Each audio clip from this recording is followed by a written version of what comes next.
The Daily Bread Devotions. Today's reflection with Pastor Jeff Elis Cupides.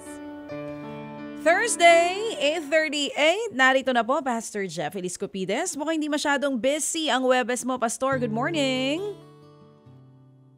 Yes, medyo maluwag tayo ngayon. Yan. Nandito lang tayo sa bahay. Oo nga. Good morning sa ating mga taga-subaybay. Brad Ted, good morning. Eto na, ang linaw ng dating mo ngayon at na-miss ka nila makita sa video. Ano, Pastor, ang dala mong magandang balita para sa mga kapatid natin? Of course, laging maganda to. Jay Inotorio, thank you for listening. Kahapon po nilarawan natin ang isang taong pinagpala. Para daw pong isang puno na matatag, masagana, mayabong ang bunga, may stability, productive sila, mahaba buhay, and then there's prosperity. Ngayon po, ano naman po yung mangyayari sa taong kabaligtaran ng taong sumusunod sa Diyos? Ito yung mga tawag dito sa susunod na verses natin. Mga taong wicked o yung masama.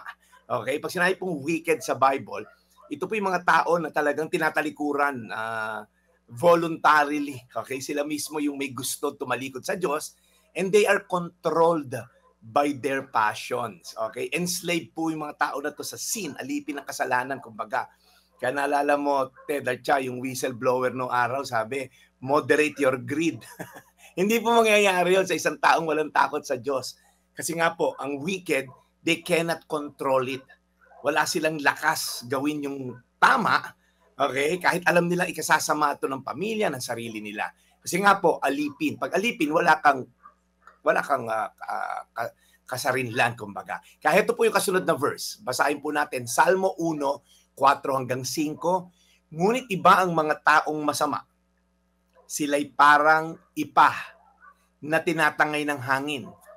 Parurusahan sila ng Diyos sa araw ng paghatol at ihihiwalay sa mga matuwid. Alam niyo po yung ipa, yung pinanggalingan po ng palay, tama po ba? Ito po'y wala ng silbi, walang value, hindi mo naman ito maisasaing, kaya sinusunog na lang to ng iba para panggatong. Yung mga masama daw pong tao, hihiwalay ng Diyos sa mga anak niya, sa mga taong sumunod sa Kanya. Pag sinabi pong ipa, ito po'y tinatangay lang ng hangin, walang direksyon. Kung saan malakas ang ihip ng hangin, sunod lang sila. Okay? Ganon din daw po yung mga taong wicked. Wala talagang sariling desisyon. Uso yung ganito, ayan, gawin natin yan, madali kumita. O ito, masarap sa katawan, gawin natin yan, kahit illegal at immoral.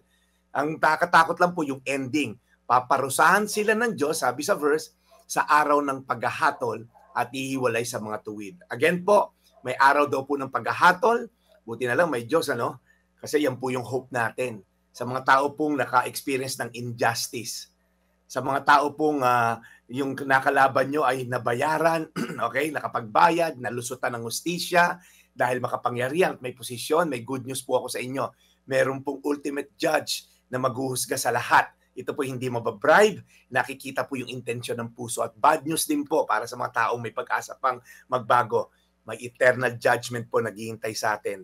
Ito po yung judge na hindi natin kayang aregluhin.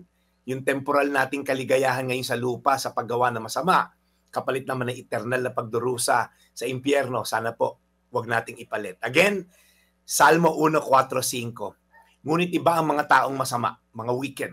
Sila'y parang ipa na itinatangay ng hangin. Paparusahan sila ng Diyos sa araw ng paghatol at ihiwalay sa mga matutuwid. Tayo manalangin, Panginoon, nawa po ang reminder na to ay maisa puso namin na ang panandaliang kaligayahan dulot ng kasalanan, Lord, ay hindi magdudulot ng eternal na kaligayahan. Kaya Panginoon, tulungan niyo kami to have the right perspective. Hindi naman, Lord, malungkot ang pagsunod sa iyo. Mas magiging maayos pang ang buhay namin. Magkakaroon ng peace, ng joy.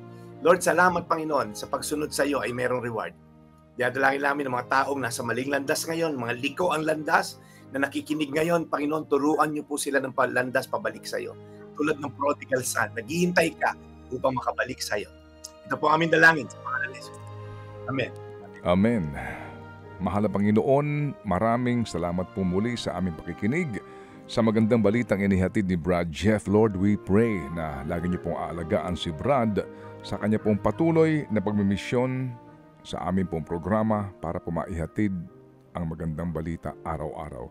Lord, kami po'y nananalangin din sa lahat po ng aming mga takapakinig na naharap sa iba't ibang hamon ng buhay, lalo na po sa mga may hamon sa kalusugan. Mahal na Panginoon, yakapin niyo po silang lahat. In Jesus' name we pray. Amen. Amen. Amen. Amen. Alright, Brad, good to see you. Mukhang naayos na ang iyong koneksyon. Kaya naman Yes. maayos-ayos na rin ang ating signal at ang iyong pagbo-broadcast today. Hopefully by tomorrow, everything will be better. Lighting na lang ayusin natin, Brad. Yan. Ayusin lang natin. Everything will be okay. Yan. Yan, sige. So, Brad Jeff, bukas ay Biyernes na? Opo. Kasi nga ngayon ay bisperas na po ng Biyernes.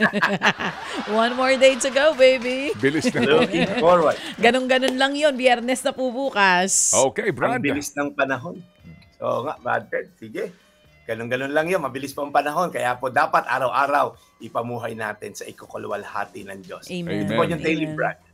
Your daily dose of inspiration. God bless, Ted at Cha. God bless you more. Serving the people, Brad Jeff Eliscopides. Ted Filon at DJ Chacha. Ngayon, nasa Radyo 5, 92.3 News FM. Monday to Friday, 6 to 10 a.m.